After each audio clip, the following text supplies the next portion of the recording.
नमस्कार। कैसे हैं आप? मैं हूं मनीष ठाकुर और आप देख रहे हैं the views media. Rajiv Gandhi Bharat के प्रधानमंत्री थे और बतौर भारत के प्रधानमंत्री उन्होंने जो निर्णय लिया, किसी को इसका विरोध था, किसी संगठन का। तो जब वो चुनाव लड़ रहे थे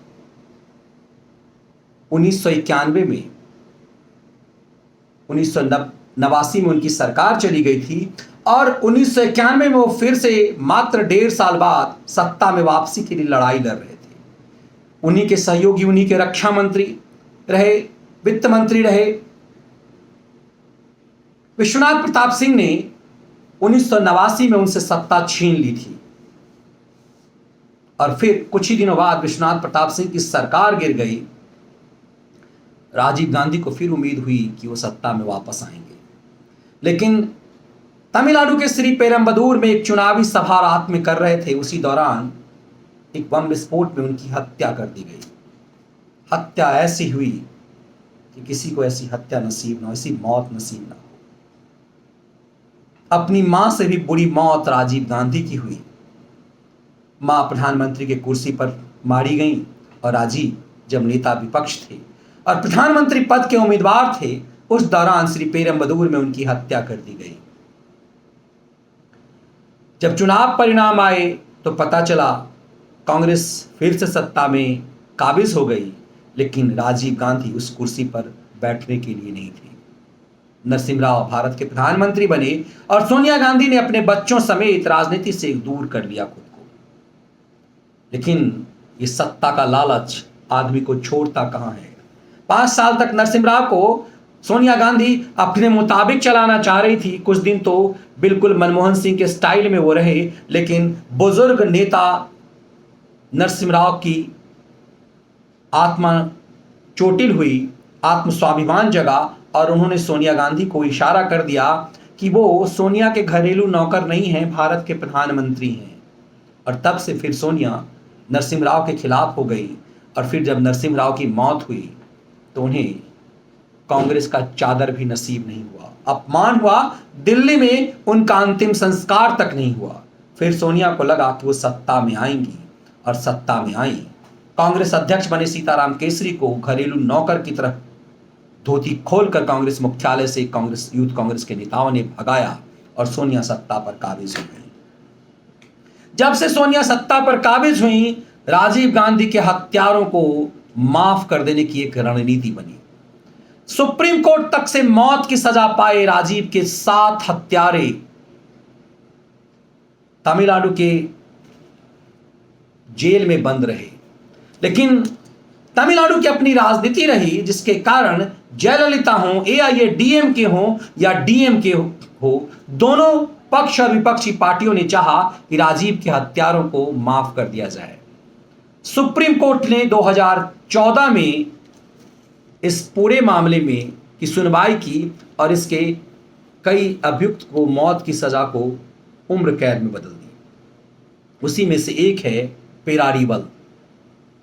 उस पेरारीवल को भी तमिलनाडु सरकार ने माफ करने का प्लान किया और 2018 में डीएमके की सरकार ने राज्यपाल से निवेदन किया कि इसे माफी दे दी जाए।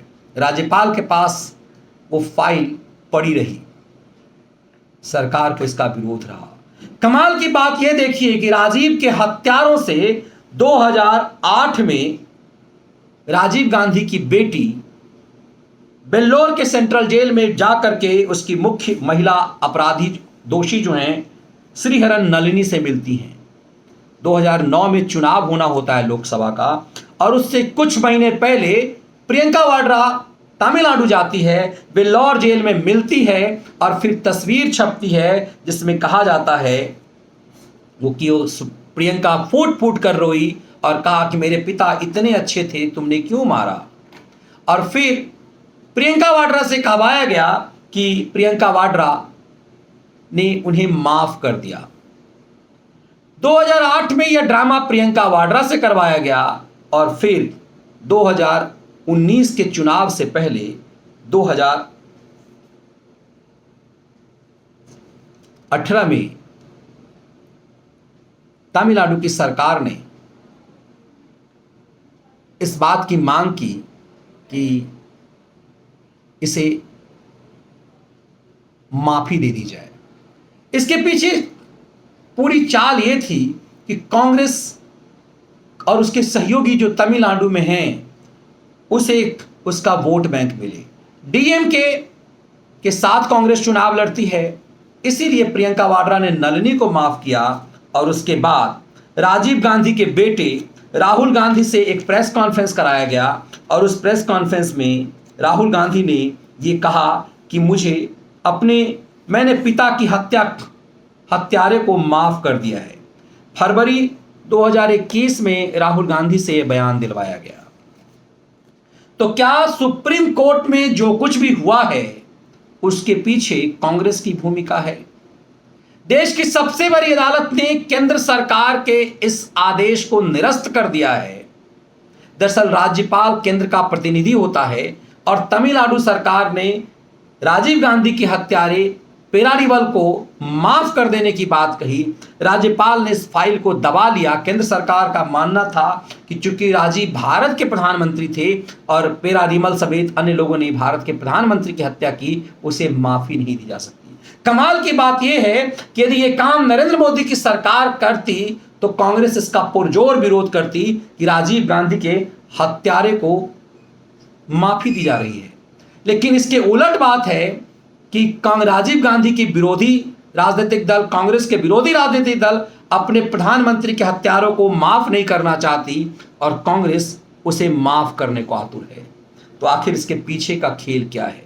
देश की सबसे बड़ी अदालत ने टिप्पणी करते हुए केंद्र सरकार से कहा कि 30 साल तक सजा काट चुके हैं ये।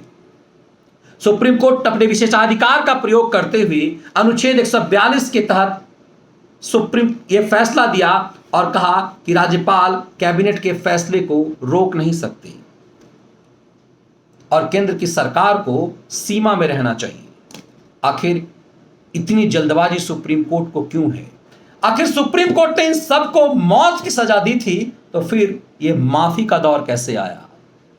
इस माफी को राजीव के हत्यारों को माफ कराने के लिए राजीव के बच्चों को इतनी जल्दबाजी क्यों थी? कांग्रेस इस कदर जल्दबाजी में क्यों थी? ये कई सवाल हैं। आज पेरारीवल इस पूरे मामले से बरी कर दिया गया है, तो बाकी के जो 6 इस मामले के दोषी हैं, जो पेरोल पे एक रविचंद्रन है, मुरुगन है, संथल है, नलिनी है, इन सब की रिहाई अब संभव है।